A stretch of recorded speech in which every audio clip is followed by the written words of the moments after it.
अब्बास ताबिश ने कहा था कि दश्त में प्यास बुझाते हुए मर जाते हैं, हम परिंदे कहीं जाते हुए मर जाते हैं, हमें सूखे हुए तालाब पे बैठे हुए हंस जो ताल्लुक को निभाते हुए मर जाते हैं।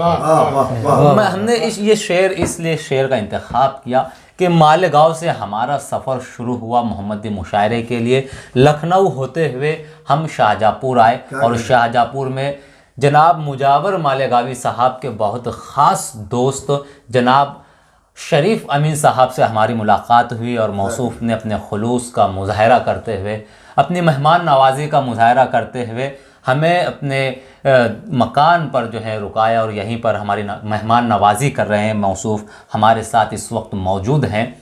जितने अच्छे इंसान और जितना इनमें खुलूस है, वो खुलूस और वो अपनायत उनकी शायरी में वाज़े तौर पर नज़र आता है।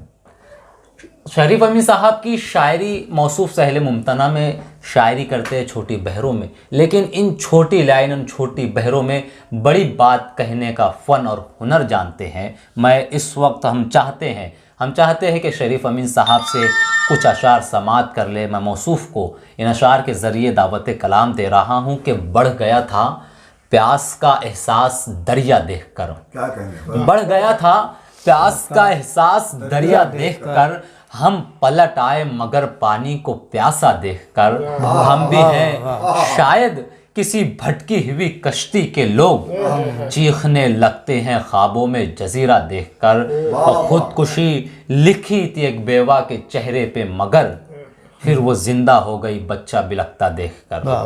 मैं गुजारिश करता हूँ शरीफ अमीन साहब से कि आप मौसूफ़ अपने कुछ कलाम से नवाजें। तो गज़ल का मतलब हाजिरा समाप्त करें जी कि खून रिश्तों का कर गए कुछ लोग, खून रिश्तों का कर गए कुछ लोग, खून रिश्तों का कर गए कुछ लोग, जिंदा रहकर भी मर गए। आहा आहा आहा, शुक्रिया। क्या बात है, क्या अच्छा मतलब है कि खून वाह, रिश्तों का कर गए कुछ लोग, वाह वाह वाह वाह, जिंदा रहकर भी मर गए कुछ लोग। क्या बात है। बुसते आसमां नजर में थी, हाँ, बुसते आसमां नजर में थी, मेरे पर ही कतर गए कुछ लोग। आहा, क्या बात है। बुसते आसमां नजर में थी, हाँ, मेरे पर ही कतर गए कुछ लोग। और कोई रिश्ता जरूर था उनसे, कोई रिश्ता जरूर था उनसे, कोई रिश्ता जरूर था उनसे, अश्क आंखों में भर गए कुछ लोग। क्या बात है, कोई क्या रिश्ता बात है, क्या बात जरूर था उनसे, अश्क आंखों में भर गए कुछ लोग। क्या बात है, वाह। और तू गजल है हाँ, कि आईना कोई, तो गजल है कि आईना कोई, तू गजल है कि आईना कोई, तुझको देखा समर गए कुछ लोग। क्या कहने, क्या कहने। तू गजल है कि आईना कोई, तुझको देखा सवर गए कुछ लोग। और मुर्दा बेटों का बोझ उठ तो गया। शेर देखिएगा, जब वालिद के सामने किसी बच्चे का इंतकाल हो जाता है, उसके बेटे का, तो उसमें पस मंज़र पे शेर है ये कि मुर्दा बेटों का बोझ उठ तो गया, मुर्दा बेटों का बोझ उठ तो गया, गम की हद से गुजर गए कुछ लोग। क्या बात है। मुर्दा बेटों का बोझ उठ तो गया, क्या बात है। गम की हद से गुजर गए कुछ लोग। और होके ओझल अमीन आँखों से, होके ओझल अमीन आँखों से, कौन जाने किधर गए।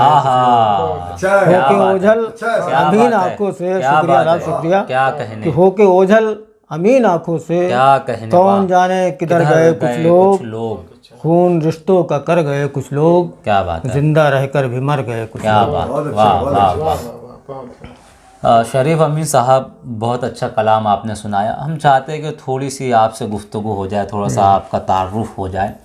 तो हम सबसे पहले ये जानना चाहेंगे कि शायरी तो आपकी माशाल्लाह बहुत अच्छी है, बड़े सलीक़े से, बड़ी हुनरमंदी से, और जो फ़नी बारीकियाँ हैं उसको मद्देनज़र रखते हुए आप शायरी करते हैं। आपकी दीगर मसरूफ़ियात क्या हैं, हम ये जानना चाहेंगे। मैं ऑर्डिनेंस क्लोथिंग फैक्ट्री शाहजहाँपुर में सर्विस करता हूँ जी, और तकरीबन 22 साल हो गए मुझे सर्विस करते हुए। अच्छा जी। उससे पहले मैं एक क्लिनिक था मेरा। अच्छा, हाँ जी। लेकिन अब मैं सर्विस कर रहा हूँ ऑर्डिनेंस में। तो जैसे आप सर्विस से वाबस्ता है, नौकरी से वाबस्ता है, तो शायरी करने का आपका क्या मकसद है या किस लिए आप शायरी कर रहे हैं?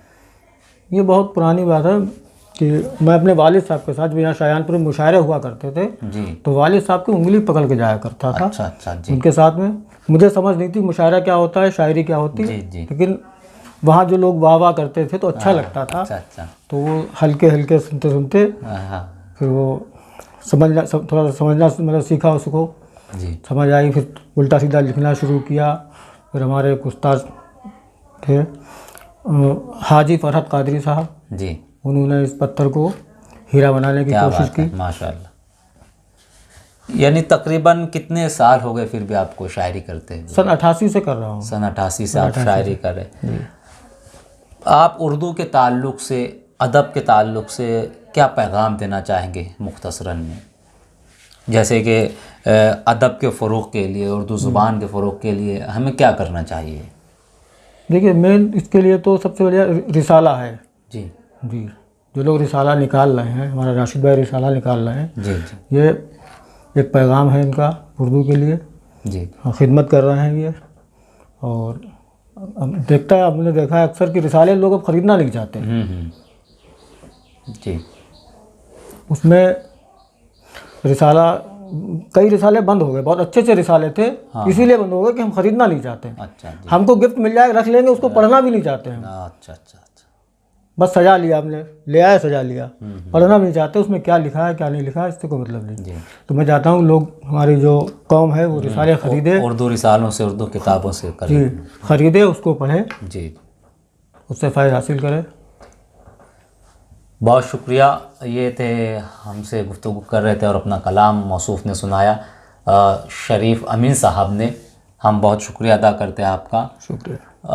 दोस्तों, उर्दू के ताल्लुक़ से बहुत ज़्यादा इन दिनों फ़िक्र जताई जा रही है और कहीं ना कहीं कुछ ऐसी आवाज़ें उठ रही हैं कि उर्दू को मुसलमानों से जोड़ने की कोशिशें की जा रही है। तो मुझको ये मिसरे याद आते हैं कि किसकी ताज़ीम को उठना है, झड़कना है किसे, एक नज़र देख के दरबान समझ लेते हैं, इसलिए जुल्म का बनती है निशाना उर्दू, लोग उर्दू को मुसलमान समझ लेते हैं। लेकिन जब तक ऐसे लोग मौजूद हैं, शरीफ अमीन साहब, राशिद हुसैन राही साहब, ऐसे लोग जब तक मौजूद है, उर्दू फ़रोग़ पाती रहेगी, उर्दू परवान चढ़ती रहेगी। कि उर्दू किसी मुसलमान, किसी ख़ास मज़हब, किसी तबके, फ़र्द वाहिद की ज़ुबान नहीं है। उर्दू मोहब्बत करने वालों की ज़ुबान है। उर्दू हर उस शख्स की ज़ुबान है जिसके सीने में दिल है और वो दिल धड़कता हो। परवाज़ आज़मी के इस शेर से आज के इस मुख्तसरन तारुफ़ी इंटरव्यू का हम इख्तिताम करना चाहेंगे। परवाज़ आज़मी कहते हैं मालेगांव से कि उर्दू को मिटा देंगे हम एक रोज़ जहाँ से, उर्दू को मिटा देंगे हम एक रोज़ जहाँ से, कम बख्त ने ये बात भी उर्दू में कही है। बहुत शुक्रिया, इजाज़त दीजिए इमरान राशिद।